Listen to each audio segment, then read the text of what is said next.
So, good morning or good afternoon to everyone, wherever you are based, and welcome to our fourth edition of the Sustainable Chemistry Club webinar on UNEP's Green and Sustainable Chemistry Objectives and Guiding Considerations.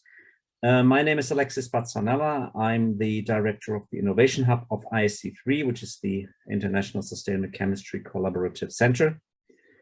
And we started the Sustainable Chemistry Club in 2021 together with the Science and Technology Park in Pune. And also last year we started joining forces with the UNEP, and we issued a webinar series on the UNEP objectives, in which we focus on two of them respectively, also highlighting two startups from the innovation ecosystem in India, that usually represent the respective UNEP objectives we are looking into. So if you have not joined the four former webinars, as a bit of a context, in 2021 UNEP has published the Green and Sustainable Chemistry Framework Manual that was following the second Global Chemicals Outlook report. And along with this, these 10 objectives have been set up aiming at a sort of guidance for stakeholders which are active in sustainable chemistry. And yeah, so we took the opportunity to talk about these in detail with the two objectives in each webinar. And today we are going to focus on Objective 1, which is minimizing chemical hazards, and Objective 7, enabling non-toxic circularity. Juanita, if you could briefly share the agenda, then I would just guide you through it. So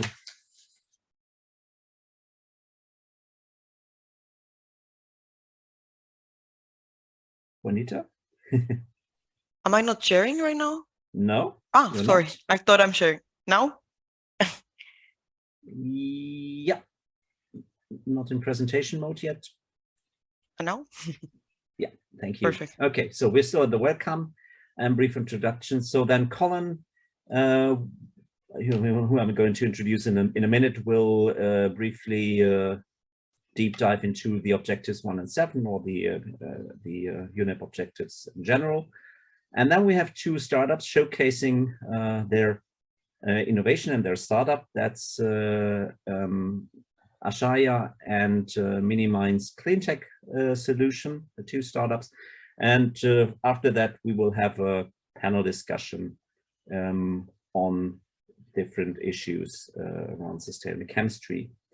Yeah, so that's about the program. And now let's start with the introduction into the objectives. So let me briefly introduce you to Colin. Colin Hanahan is a consultant for UNEP, focusing on green and sustainable chemistry and the science policy interface for chemicals and waste. Before joining UNEP, Colin studied the master program on sustainable chemistry in Spain and worked for research and development for green energy technologies in the private sector and in academia. So welcome, Colin. Again, apologies for the very early hour for you, and the floor is yours for your presentation. Please go ahead.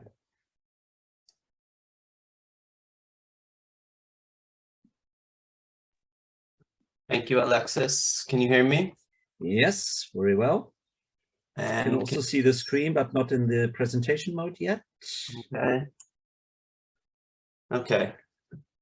So thanks, Alexis, for the introduction. Thanks to everyone for coming, and to ISC3 for continuing to involve me in this cool series. And I'm very happy to be on a panel with some amazing startups, and with Dr. Assad as well. So today I will be talking a bit about UNEP's Green Sustainable Chemistry Manuals, their objectives, kind of the context behind them, how they link to this webinar.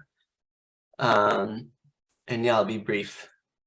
So beginning back in 2019, UNEP came out with the second Global Chemicals Outlook. So this is a very thick document kind of giving the overall landscape for chemical management and use around the world. So there were some key findings. I've put 3 of them here on the screen. We have one that hazardous chemicals and other pollutants continue to be released and are ubiquitous in humans and the environment. Another one that's not up here is that the chemical industry is growing rapidly. And so you'll see here the growth in chemical intensive industry sectors makes opportunities for innovation. And then finally, consumer demand, as well as green and sustainable chemistry innovation can be scaled up. So we'll kind of be focusing on this 3rd one, green and sustainable chemistry today, but those other ones are relevant as well. So green and sustainable chemistry.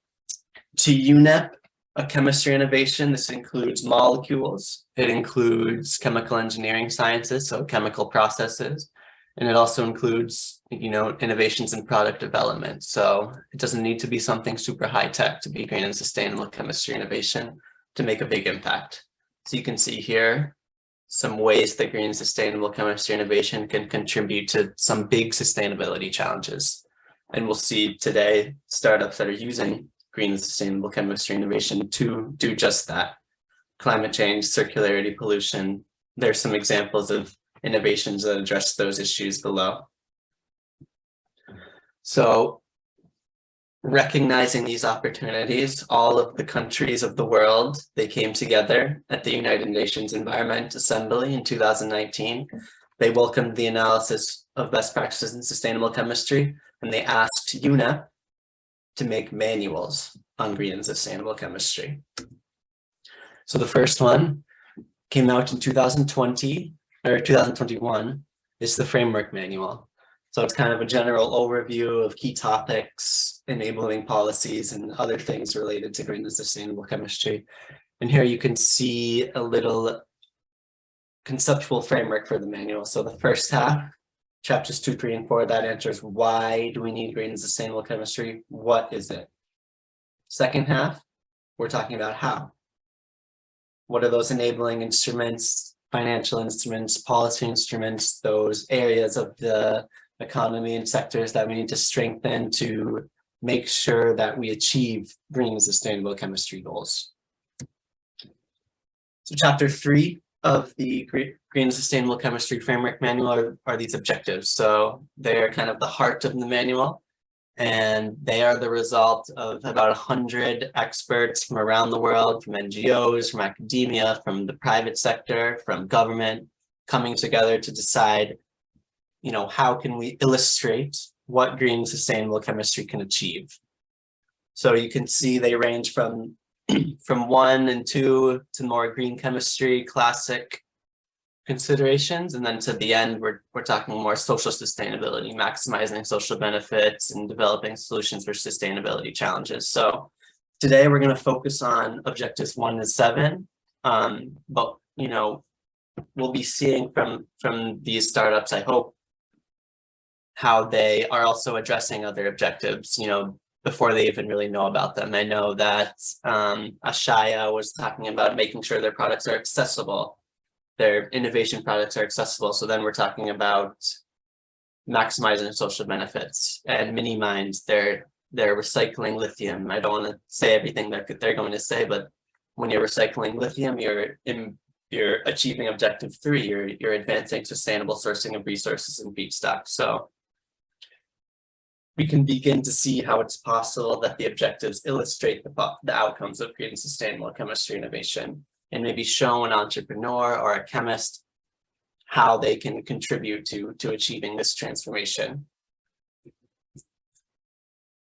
So I'll do a deep dive on objective 1. So objective 1 is focusing on the molecular level. So it's encouraging the design and use of chemical molecules with minimized or no human health and environment hazard properties. So that's where we're getting down to maybe those plasticizers and those flame retardants, those surfactants that you're adding into a material to give it some sort of functionality, and trying to use ones or develop new ones that don't have any of those hazard properties. So it can help create safer and more sustainable materials. It facilitates reuse and recycling and addresses those downstream challenges up front.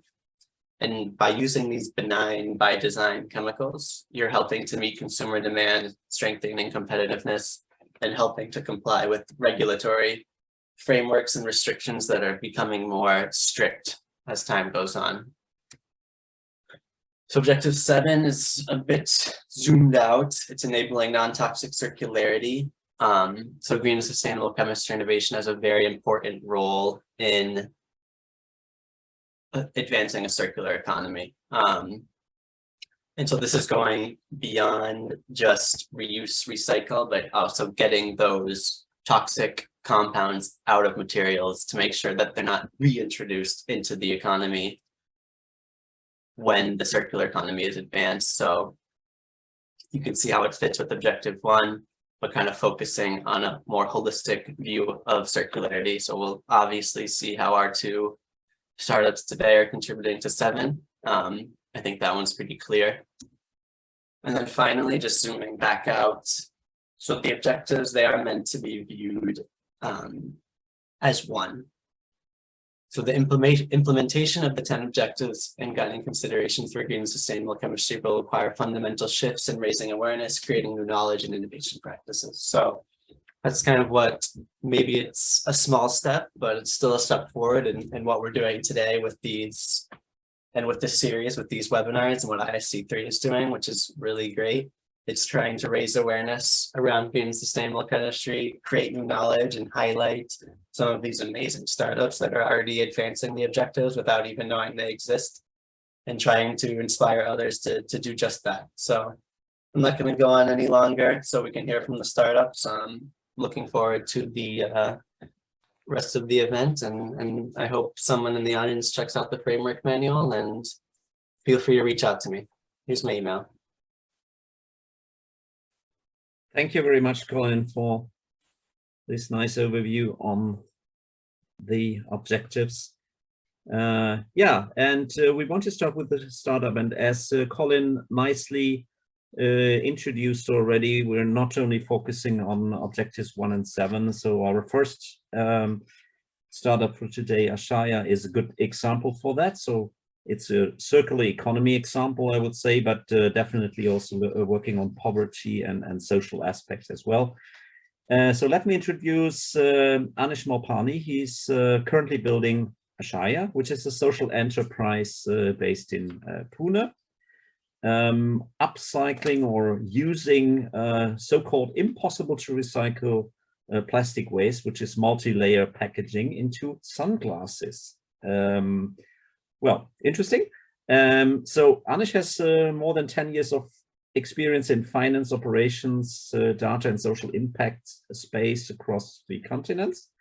He is currently on 3 boards for impact organizations in 3 different countries. And before that, he studied finance and sports management in Texas, then worked in corporate America for 5 years. And then wanted to learn more about impact, spent over a year in Guatemala, working for a local nonprofit on entrepreneurs. Then in Nairobi, Kenya, for a social enterprise, before completing an MBA in London. Anish, we're very curious to learn about what you do with your startups and sunglasses. Thank you, Thomas. And thank you, Alexis. Sorry. And yeah, not a chemist, right? I've been reading a lot of chemistry books over the last couple of years. Lots of papers, lots of books on plastics. But yeah, let me quickly walk you through what we're doing here at Ashaya, and I love your thoughts and questions. So we are a social enterprise, about a couple of years old, about to launch, and our main goal is to mine materials from waste for good. So as some of you might know, that 81% of solid waste globally is either landfilled or burned, and we think this is a resource, right? So at Ashaya, we extract resources from waste and convert them into high quality virgin-like materials and products, while empowering waste pickers into better livelihoods. And this is extremely important to us because in the developing world, especially in places like India, waste is not just an environmental issue. There's also 1.5 to 4 million waste pickers in India who live very poor lives. And we think if we want to tackle this issue, we have to look at it holistically.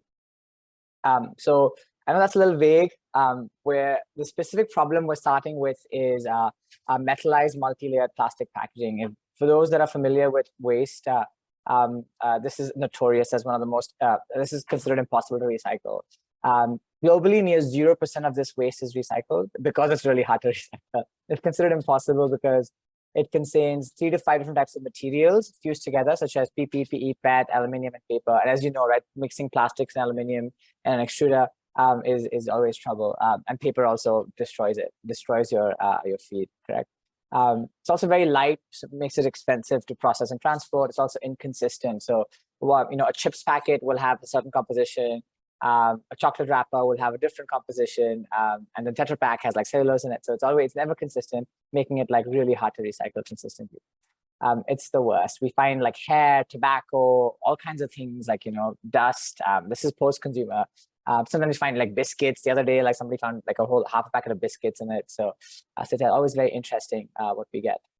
So what do we do? In the first step, we chemomechanically extract building blocks of raw materials. We file a patent for this. I'll walk through the technology in the next slide in a little bit more detail. I know you guys might be interested. But in the first step, we chemomechanically extract building blocks and raw materials.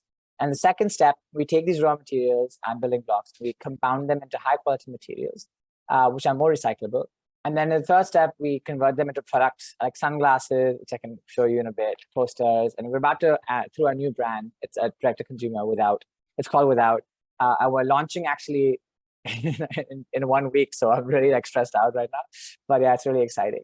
What's unique about our process is that we've built it in such a way that 50 to 75% of the process can be handled by waste pickers. So we're really inclusive in that sense. And our principle is that it's not like, oh, only waste pickers should work on this, or only engineers should work on this. It's a combination of, we should work together on solving this and playing to each other's strengths. And I think that's very unique about what we're trying to do. So a little bit about our recycling process, what makes it unique. I'm not sure if you guys are aware of how MLP is currently recycled. It's burnt for energy. Sometimes it's burnt in the absence of air to produce oil through pyrolysis. What's hot right now, what you see on WhatsApp, is it's mixed with concrete and cement to build like bricks and roads and construction material. All of these are like good solutions compared to landfilling, but they're still end of life from our perspective. What we do is we chemomechanically extract materials from the MLP, and we extract two materials in particular. We extract the PET and we separate out the polyolefin. So how technology works is that it gets the MLP gets demetallized, and simultaneously the PET gets depolymerized into its monomer tertalic acid. And then we take the monomer, we can repolymerize that into PET, so that makes it truly an infinite loop. That technology isn't, our tertalic acid isn't of the highest purity, so we're working right now on trying to get it to a higher purity. But that's something that we're very excited about.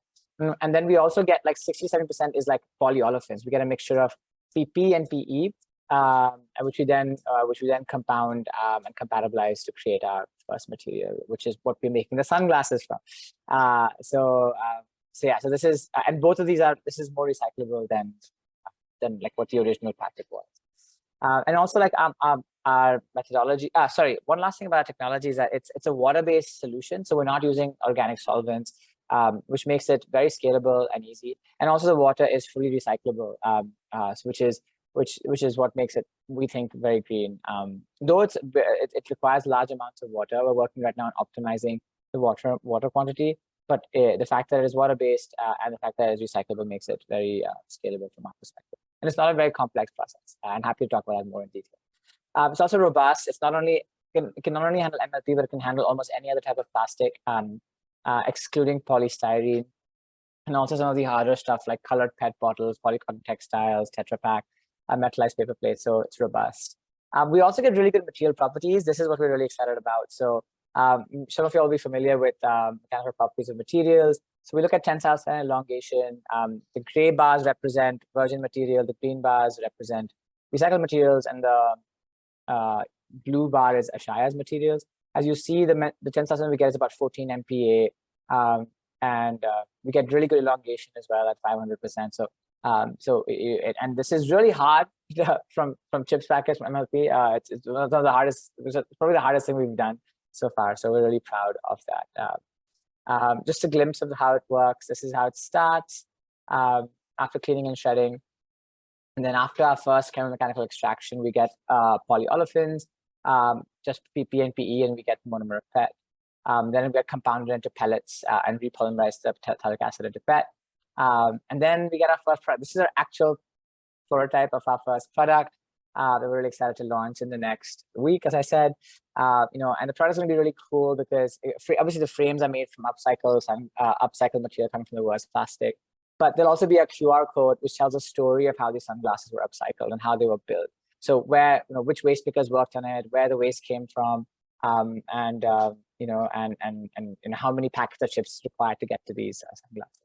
And we wanted to be like a decent, high premium product so that people it's useful and protects against the sun. Also, we provide end-of-life recycling, and then also 10% of sales will go towards waste picker empowerment initiatives, especially towards breaking the cycle where the children don't end up as waste pickers. So yeah, very ambitious, but we're not just making sunglasses. Our focus is on the intellectual property as well. It's a tech stack we're building. First, we have full integration from waste to product, which allows us to tell us the stories that I just said. I just did, with a QR code. And at each stage of the value pyramid, we have technology that we think is interesting, whether it's mechanical engineering, reactive extrusion, or rapid manufacturing using modular injection molding. So happy to dive deeper into that. And I think what I wanted to end with was that we're truly an impact-first startup. We've actually amended our MOAs or memorandum of association to legally bind us to our impact. And when our lawyer was doing this, he's like, why are you doing this? Nobody does this. Because we really care about the impact. And I think what's important is that just because we're an impact-first startup doesn't mean that we can't be cutting edge when it comes to technology and be working on the other technology. But we're not focused on profit maximization. We're focused on impact maximization through profit generation, through creating financially sustainable and environmentally sustainable solutions. So our metrics we hold ourselves accountable to is how many waste pickers can we push out of poverty in the long run? Not like glorifying numbers, not vanity metrics, right? And then how much waste we divert from landfill, and how much of carbon is diverted because of our processes as well. So yeah, it's a lot. And we have a long way to go, but yeah, that's a little bit about what we do. Thank you. I think you're on mute, Alexis. Oh, and here are sunglasses, by the way. Okay. You probably won't be able to see them very well, but I hope you get a chance to feel them, because that's when it's the material is what we're really proud of. The sunglasses are cool, I think. But yeah, so anyway. Cool. Thank you very much. Yeah, very, very nice example, and also very convincing on the chemistry and chemical engineering part. So I believe that you had to read a couple of books on this. Thank you very much. So we're going to talk about that later in the discussion. But before that, we want to hear our second startup, and we're moving to recycling of lithium-ion batteries. Well, you all know how environmentally difficult it is with all the mining operations, and how much lithium we need for the electromobility and the movement towards renewable energy. So this is a nice example. So Anupam is the founder of minimise, which is working on a sustainable and efficient methodology for lithium-ion battery recycling. So being part of the electric vehicle ecosystem and the circular economy for energy storage devices based on lithium-ion. He is a chemical engineer by training and has previously worked in different positions in research, business development, and product development. And he is also co-founder of another startups working on graphene, if I'm not wrong. So I stalked you on LinkedIn it's called Manometrics Materials. So, but now we're going to hear about minimise. So the floor is yours. Thank you, and thank you everyone for this huge opportunity. So I'll try to summarize what we do and how we are doing it. And this is, I'll share you a pre-recorded presentation that I've tried to do it in a very small duration of time. That won't take much of your time. So thank you for this opportunity, and here I go. So is my screen? Good morning. Is my screen visible? Hello. Yes. Yes, it is. Sorry, I was on mute again. Sorry, no worries. So here we go. Everyone, this is Anupam Kumar. Sorry. As the world is moving towards sustainability, the demand for these valuable elements is increasing exponentially. Lithium and battery are becoming a critical component for sustainable future. With the increase in demand, there will be a huge generation of battery waste. This is not just a responsibility, but a huge opportunity as well. My name is Anupam Kumar. I am a chemical engineer from Birla Institute of Technology, Meshra, and I have previously worked on extraction of uranium from waste liquor at Bhabha Atomic Research Center. I have also worked for a startup called Log9 Materials, where I was focused on sustainable and cleanup technologies. I am Arun Bharadwaj. I did my master's in nanotechnology and biotechnology. I have worked in National Chemical Laboratory, Pune, which is Asia's largest chemistry lab. Apart from that, I worked in a project for anti-corrosive coatings for naval warships, which was funded by UNEP Singapore and US Navy. Thereafter, I worked in Log9 Materials, where I was heading the R&D for energy storage devices. Currently, from the past 3 years, we have been working on this recycling process development for lithium-ion batteries. So we are addressing the following problem statement. There is a limited availability of lithium-ion battery raw materials due to lack of natural resources. Majority of current ore deposits, mines, and refining units are controlled by China, which again creates uncertainty in supply chain. So there is a huge demand of lithium-ion battery because of exponential growth in EV sector. The generated battery waste is again ending up in landfills, resulting into water and soil pollution. Here we propose our unique hybrid hydrometallurgy process to sustainably recycle lithium-ion batteries. By using this technology, we are able to extract 96% of elemental compounds from spent lithium-ion batteries. USP of this process is that it is independent to the lithium-ion cell chemistry or physical form factor. The overall process is cost-effective when compared to traditional mining or recycling methods. The entire process has a net negative carbon footprint, does not produce any kind of solid, liquid, or gaseous discharge. We have developed intellectual property around this through patents. This slide shows our exponential growth. To the left, in the beginning of last year, we developed our first laboratory scale POC unit, capacity of processing 1.5 kg of spent batteries.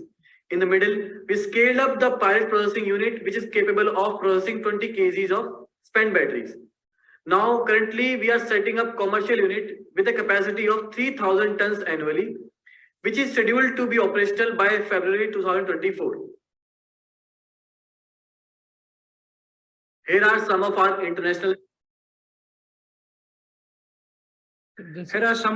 prestigious awards and grants that we have received. We were able to secure more than 0.5 million of grants and awards alone.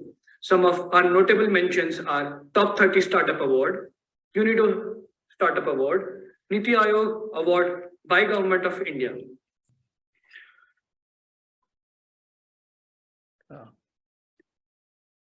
Thank you everyone. So this was a brief of what we do, and I'm open for questions. Please do let me know. Thank you very much, Anupam. So that was also quite amazing. I think you're quite advanced already, as I see, also on your piloting activities. Yeah, so two very different examples, both working in a circular economy environment, trying to avoid hazards and toxic substances. So yeah, we want to deep dive into this in the following discussion. And we have another participant in our panel discussion I want to briefly introduce. That's Dr. Asad Sahir. He's assistant professor in the Department of Chemical Engineering at the Indian Institute of Technology, ROPA, working on energy and environmental engineering, chemical process modeling, control, and optimization of chemical processes. He has a PhD in chemical engineering from the University of Utah, Salt Lake City. and had previous research experience with the US Department of Energy's National Renewable Energy Laboratory, at Batam Petroleum Corporate Research and Development Center, and he was also head professional development of IIT Roper Career Development and Corporate Relations Center. So thank you for joining the discussion. So Colin, of course, please join us for the discussion. Brief message to the audience: if you have the opportunity to contribute to our discussion and place questions, so please use the Q&A box below to place your question. We can also promote you to a speaker so that you're able to speak. So please make use of that. It's not going to be a one-directional or bi-directional thing between my panelists and me. So to start the discussion, we had two very exciting examples, and my first question would be, did you experience any reactions on what you do? Let's say it's quite obvious for perhaps Anish on the, I think it's quite something which directly is tangible for customers. But Anupam, you're working on the B2B market, I guess, with lithium-ion batteries. So are there reactions from customers or for potential customers, from people you know on that? Are they excited about this? And also, do you observe any difficult reactions or any obstacles in creating your business? So that would be very interesting to hear first. So who's going to be first? Anupam, do you want to start? Yes, sure. Right. So the journey has been quite interesting, and it's in India, it's deep tech startup has its own challenges, but there are places where we have got supported by government, and a lot of huge supports were there. But when you're initially starting and when you are initially processing your the outputs that you generate during your R&D process, and that is quite expensive at this point of time. And this is one of the major challenges that we faced. Along with it, there was quite good helps that we have received from few incubation centers, like IIT Guwahati is there. So there we have tried to test our materials, but that we found out at a very later stage. So this is what the challenge is. And I like to conclude by saying that we will be needing more academic support and optimization of process, and majority support for people like us are required to scale up the whole technology at this particular level. Okay, but I understood you're already, let's say, cost competitive, or in terms of well, if we look at lithium from mining and your recycled material, that's so to say, you have a cost. You even have a cost benefit there. Yes, sorry, I mentioned to mention this earlier. So when you process 1 ton of lithium ores, you'll able to extract approximately about 1.5 kgs of lithium carbonate. But when we process 1 ton of NMC waste battery, we extract around 18 to 17 kgs of lithium carbonate. That is the ratio that decrease in carbon footprint and decrease in costing of the lithium that we generate at this particular rate. So that is a huge benefit that we have achieved this far. Anish, how about you? It's funny now, everyone is using sunglasses. So everyone is using. No. So now that we have sunglasses, people are like, "Oh, cool, this is possible." But for like a long while, we didn't have a final product, and we were still uncertain what the quality of our materials was going to be. So we did get a little bit of skepticism, a lot of skepticism in the beginning, because nobody recycles MLP for a reason. A, there's no money in it. B, it's really hard. So we're the only idiots trying to do it. So now it kind of feels nice that that we have a tangible end product and a material that we're proud of. So yeah, it's much easier to communicate. I think that's also important, right? Like in the life cycle of a business, like in the end, sunglasses aren't gonna, making sunglasses isn't gonna solve the waste problem. This is just it's almost like a marketing play on its own, right? Like what we care more about is the material, and this is a good way to kind of show off the qualities of the material, because sunglasses, you can't just use any material for sunglasses. It needs to have decent mechanical properties. Plus, like it is gimmicky, so it'll get traction. But eventually, it's we want to be getting into much larger volume products and a range of products, so that the waste can be monetized in a way that is sustainable for it to be recycled. So yeah, I think I remember once going into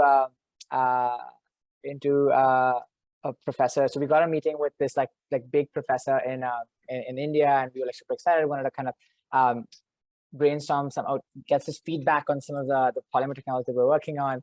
And he literally laughed at us and be like, "Stop what you're doing. This is not going to work. You're not going to be able to recycle energy. Start with something easier." But I mean, I guess he was coming from a good place, because he said a couple of good other things that were really positive that helped. As in, like, he gave us some tidbits, so we didn't lose heart. I remember me and Jitu, the scientist who's working on this with me, we were just a little bit like, so we were a little like demotivated, had a nice lunch afterwards, and we're like, okay, we seem to keep at it. So I think there's a bit of skepticism that does arrive. And then I think the last thing I'll say is it's very hard. I mean, and Anupam will relate to this as much as us as well. Like, a lot of the startups are really hot in India right now, but they're mainly like tech, like fintech, or like digital technology based startups, and those are much easier to start than what Anupam's working on, what we're working on. We require physical infrastructure. And there's a danger. I mean, some of it's dangerous chemicals, and if people aren't familiar with this, it's expensive, as Anupam said. So there's no clear guidelines on how to go about it. No clear support. People want proof of concept, but like, wait, there is no proof of, we want to work on this. Like, how do we give you proof of concept before even experimenting on things, right? So I think that has been difficult, but we have been able to, we've been lucky to have funding, so we've been able to move, really like experiment rapidly and get to that point. But there are lots of barriers to entry, like even like sourcing raw materials. Like nobody tells you, you can buy some chemicals from the chemist, but like, sometimes certain compatibilizers, nobody's going to sell you 1 kilo. We're like, sometimes we have to buy 25 kilos worth of stuff, use it for one experiment and never use it again, right? It's in our, so I think those things are not conducive and in general. So just, I can go on, but that might be something. Okay, understood. So in contrast to what Anupam told us, you feel you have less support, so they're not really not really. So in terms of finance, or let's say backup by government and things like that, that's in your specific area. Is that something you experience? No. So there is support. I think the government actually supports us a lot, because and Anupam will relate to this, like Swachh India, like recycling, circular economy is big. So support is not the issue. I think it's more about like, there are not enough entrepreneurs doing this. So there's a lot of like, blurred. There's a lot of vagueness around, like, like, hey, what, like nobody really knows what to do. And all of the advice you get is like, oh, how to build a business model. I'm like, I don't know. I don't need that. I'm like, can you tell me how to like purify terephthalic acid? Nobody knows how to do that, right? So it's like, I think the questions are very, so I think it's a different kind of barrier. Even the governments and organizations, they don't know how to support us, because they know, but like they support us, but it's not. It's just we're in a space that is not very explored right now. And the other issue is like a lot of grants have like a lot of a lot of times when we applied to grants, like, oh, you don't have a product, you don't have this. So there was some restriction there where they were like, hey, you haven't proven this to be right, which is again kind of counterintuitive. But I wouldn't say there's no support, but Anupam has probably more context on this. Anupam, you had a direct reaction to that? Yes, I would give him. I'll share a clear example that he is want to say. So So an IT startup or fintech startup, the government is giving support and incubation center, let's say, right? So those people can sit there and work there easily, and they can optimize they can use the servers and all. So for us, what we require is, let's say, I'll give you a very specific problem statement that we faced. To initiate our R&D process, you need to have a space in red zone that allows you to do your work. That is a huge permit, and that is not cheap in India. So and that is just an example. The support that is being provided by government is not identical to the support that we need. So there is a support, but it's not matching the needs. That is to be clear, that I wanted to say. I understand. Asad, perhaps a question for you. Well, you're teaching students on chemical engineering in very relevant fields, and we now see an example with Anish of someone who not even studied chemistry and chemical engineering and is working in that field. So how do you feel about entrepreneurship in connection with your students, or is there anything you can do to motivate students to be part of the sustainable chemistry movement, and also perhaps start an entrepreneurship? Thank you, Dr. Alexis. And if I may just build upon the wonderful example of Anupam and Anish, I think that if you may have remembered the slide from Anupam's presentation, that how quickly the scale up from the lab scale, once the proof of concept was developed, happened to the industrial scale. The journey is very quick. But what journey is not being shown is what is happening before the lab scale. That is a very tough journey, because who would fund the first failure? And that is precisely the problem Anish is also facing, if we can hear the narratives. Because if you're doing a tech startup, a fintech startup, then you can correct your code. But here you're dealing with materials, you're dealing with energy. So there has to be some spark, and it's the initiation grant that who would initiate their idea, take it forward, and the chances that it will land up in a failure, because you learn by experimentation. So how we can provide support to a young entrepreneur, the small grant, the first experiment grant, I think that's a very big opportunity. I believe that because the government support on scaling up businesses is perfectly fine, but you need some money to fail. That's what my personal objective is. There is the opportunity, because their success stories are great, but I believe if you ask both of them that how did they get the first lab support, and being educators, I think that one thing is people want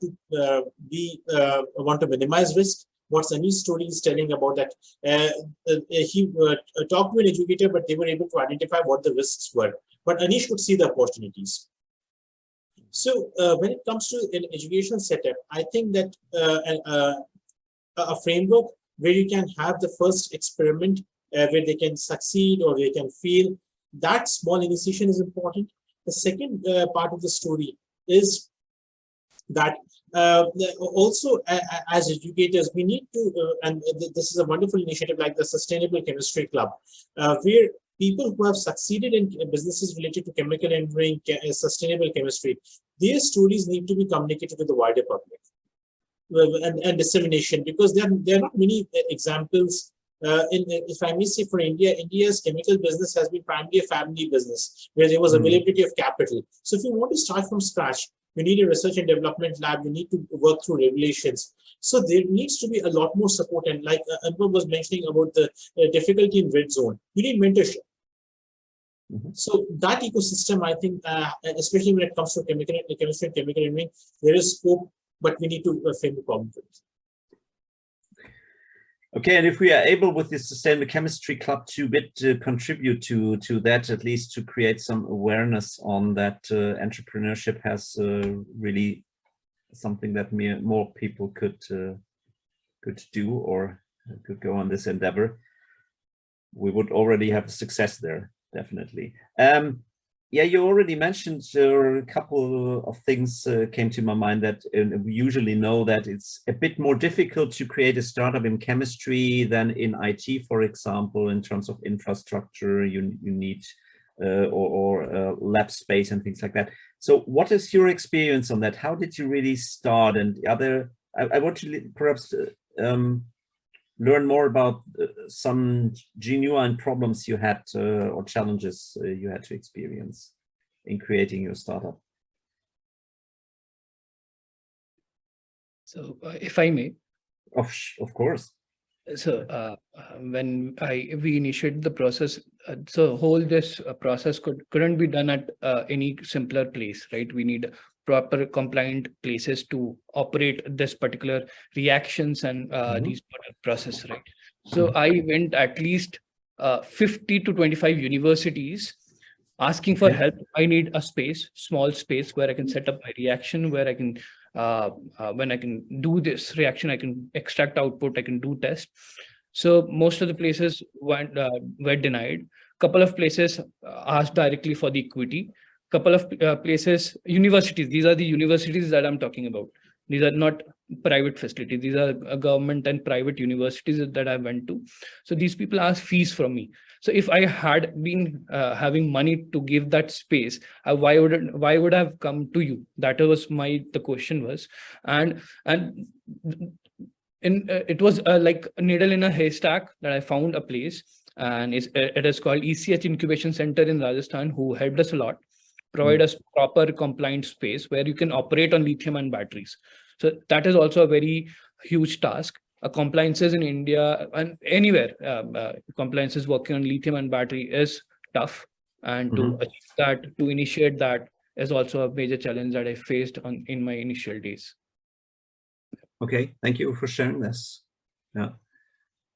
Anshad, how about you? Yeah, I mean, similar. I think Anupam talked about going to different universities.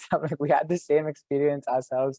Actually, I moved to Pune, and the area in Pune that I was close to all the universities, close to ICER, close to University of Pune, close to NCL, close to the Venture Center. I'm like, oh, I'll work with these guys.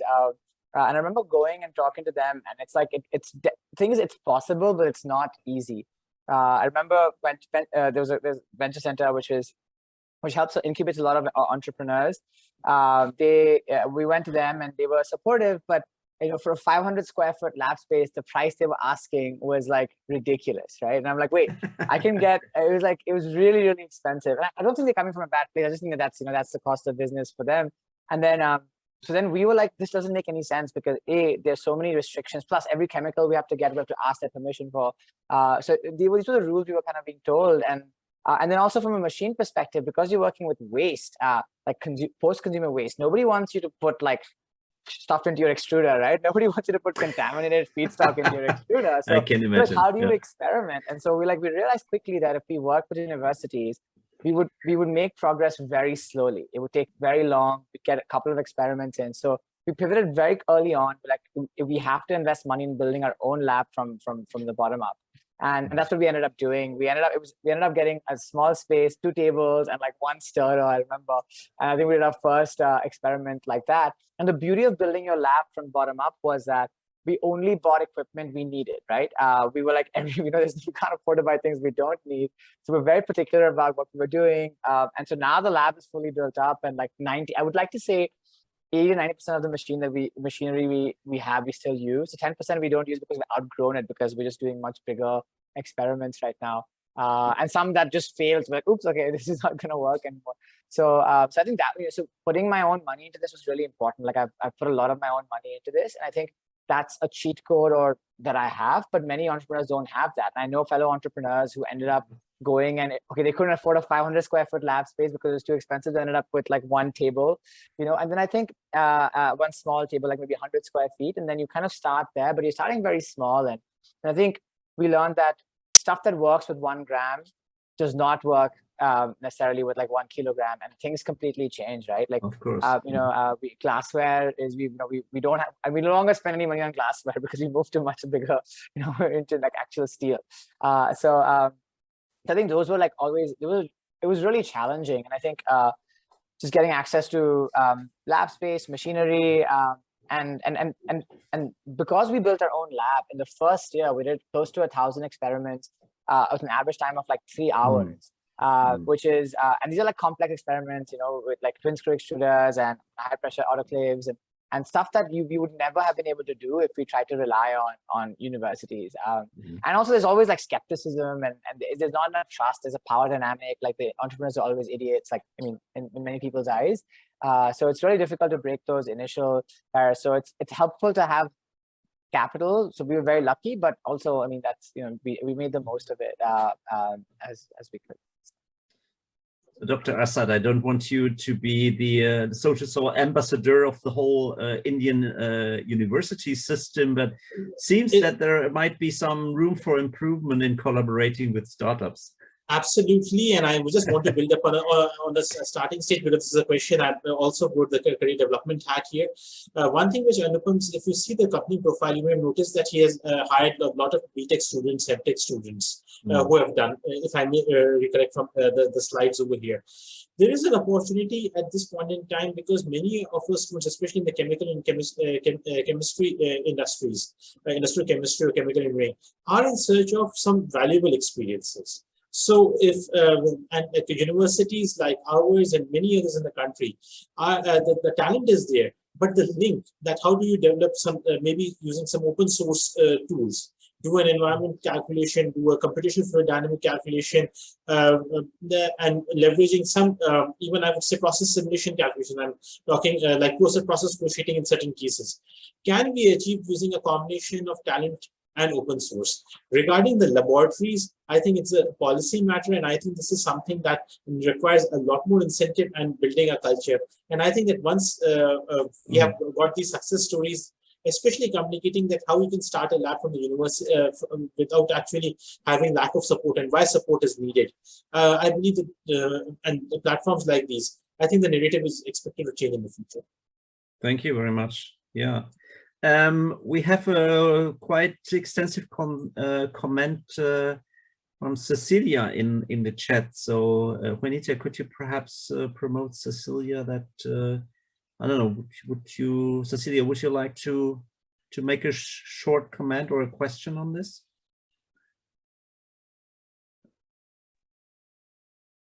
I've been promoted to speaker, so Yeah, Cecilia, I can already see you.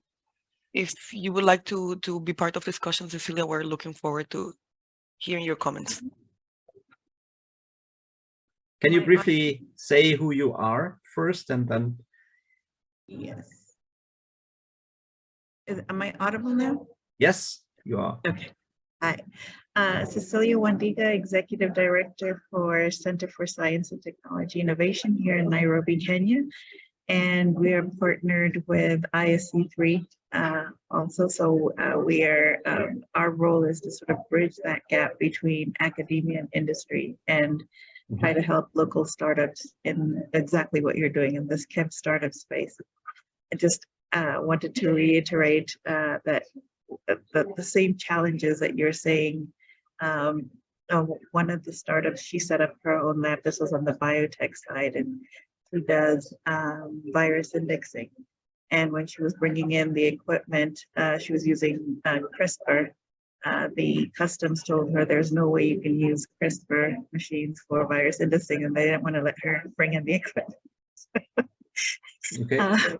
There's a lot of things that a lot of challenges and roadblocks that you hit, and then of course trying to most people run away from the idea of chemistry. So if you say you want to help startups, they think consumer products, and if you're not in the consumer product space, let's say what you want to do is specialty chemicals, you've just lost everybody. So I totally empathize with the challenges you're facing. I just wanted to say that. Okay, thank you. So there's nothing which is specific to India in that case. I don't want, well, we don't want to go the direct discussion in the direction that we discourage people from entering entrepreneurship in chemistry, of course. So my question, I think we're already going towards the end of the discussion, is so how can you use the UNEP's objectives in your daily work? Are they helpful to you? And related to that, which advice would you give other entrepreneurs in chemistry or chemical engineering with regard of starting their business and working in the sustainability field? And if I can just Colin, question or just building upon it with the objectives, you know, both of the startups have these core innovations that promote sustainability, like Anish, you know, the chip bags, the products, that's sustainable in itself, but also, you know, you're looking to make impacts in other areas, like, you know, with the waste pickers and with water-based rather than organic solvent, and also Anupam trying to make a more sustainable process. So, you know, there's the objectives, but also how did you choose to make those other impacts apart from your core innovation, or what helped guide that would be really interesting to know. And then as well, the second part of Alexis's question. Sorry for interrupting. No, that's fine.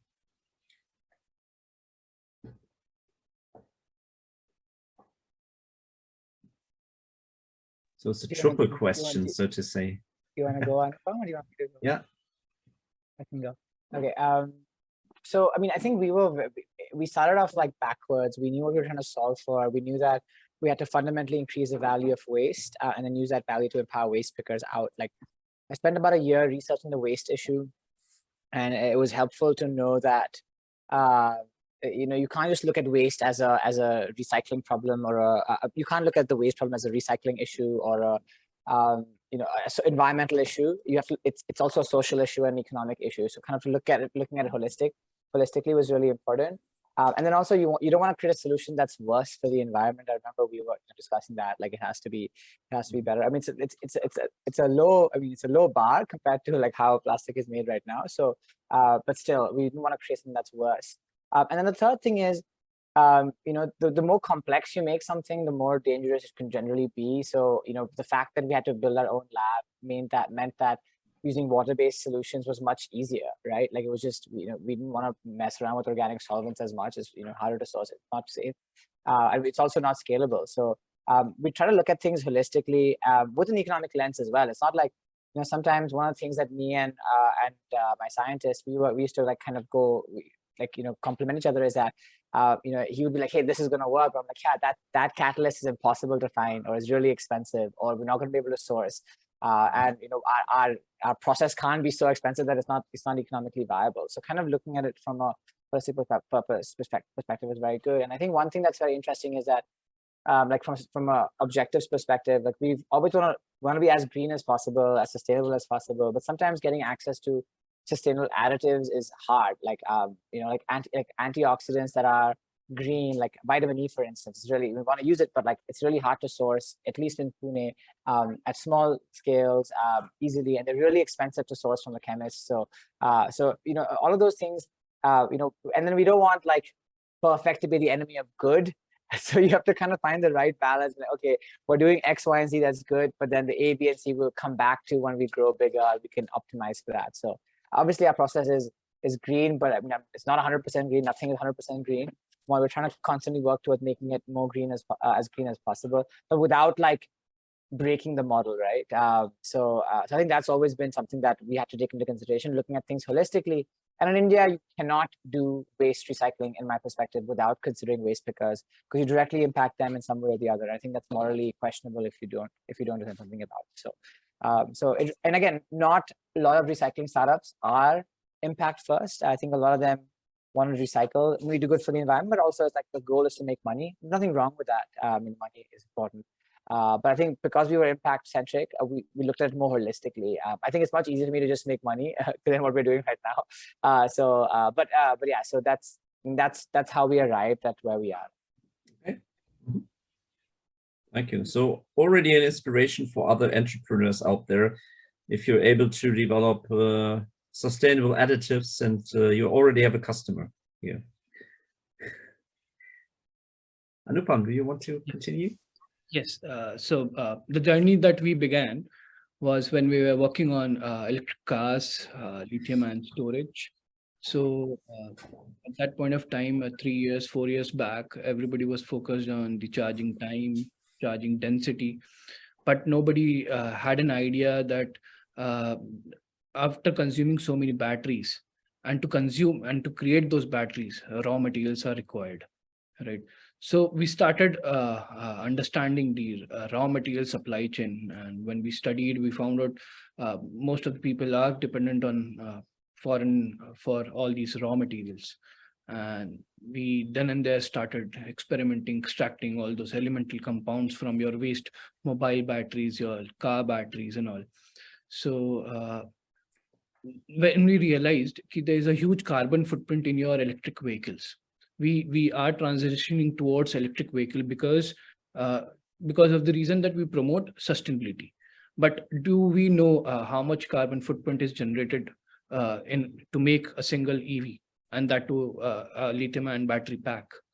So an idea that we got, that we implemented, that these raw materials that we are regenerating will not only solve the problem of supply chain demand, but will also reduce the overall carbon footprint of your battery pack, your electric cars. And this will actually be a very significant step towards sustainability. It's not only electrification of your automobiles, but consuming and less carbon footprint raw materials to create your objects, your applications. Yeah, So and logic behind what we do and why we do it. Yeah, I think that would, of course, also perfectly illustrate what you're doing, and also showing the real sustainability benefits here on a global scale. That would be really good. Yeah. Yeah, Dr. Assad, perhaps last question to you. UNEP objectives, is that something that is that you also introduce in curricula for students? So how much is sustainability and sustainability thinking part of chemistry and chemical engineering curricula? With India becoming a $180 billion industry, especially in chemicals, and with being in the top 7, either in agrochemicals and in the chemical industry, it is of vital importance if we have to be in the global stage. And before the conversation began, it was wonderful to know from Colin about the Beyond Benign initiative. I was not aware of it. And this is something that if educators on the call, I'll definitely encourage them to have a look at, the Beyond Benign initiative. Another thing which I came across and as an educator, which maybe some value maybe Anupam and Anish may be knowing, is a platform by the Office of the Principal Scientific Advisor in India. It's called Manthan, where companies can now pose their problem statements. They can get connected to universities and their incubators. And as an educator, I've been receiving a number of emails from various companies who want to solve their problems. So where you can write a proposal. So I believe that you reach at a certain stage, so that kind of support is now available also. And I'm just sharing the link also in the chat box. It's an open innovation platform for India. Thank you very much. Okay. Colin, anything else from your side as a concluding remark? Because we're already heading to the end. I don't think so. I think it was some really good startups here. And I think really nice examples of, moving out from one core innovation that's sustainable in itself and looking for other ways that they can make an impact. So I think that's a nice example for other entrepreneurs who are maybe already on their journey and are looking for other ways to make an impact. So thank you very much. Thank you to all the speakers. I think it was an amazing session. We could have continued. I also see a new question now on how UNEP objectives relate to the 12 objectives by the American Chemical Society. So that's perhaps something we can take up offline. I also saw a question from a master student wanting to know more about how the lithium battery recycling works. So I think that's something we can take up offline as well. So thank you very much for contributing today. Thank you to all participants for joining us. Please be aware that we will again invite you for the next on the last session. We still have 2 objectives left, so you will learn about two new startups in relation to that, and we will reach out to you on this very soon. So stay tuned. And for today, goodbye, many thanks, and have a good rest of the week. Thank you. Thanks, everyone. Thank you. Learning about the IC3 or the Science and Technology Park Pune, just let us know. We will put our emails in the chat below so you can reach to us if you have following up questions. Thank you, Juanita. Yeah. Okay. Thank you to Goodbye, everyone. everyone. Thank